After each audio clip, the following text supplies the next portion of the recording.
দেখেন বন্ধুরা, কি নাশপাতি, এই দেখেন তরমুজ। দেখেন তরমুজটা কত বড় এবং পুরো হয়ে গেছে। তরমুজের ভিতরে কালারটা দেখছেন, পিঙ্ক কালার একেবারে। ও বন্ধুরা, আপেলগুলোর কালারটা দেখছেন, কি সুন্দর কালার, আর কি চকচকে।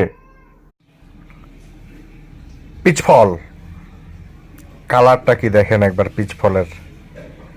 অবশ্য এই গাছটা আমি লাগিয়েছিলাম, কিন্তু আমার গাছটা মারা গিয়েছে। এই দেখেন মালটা, কি রসালো মালটা।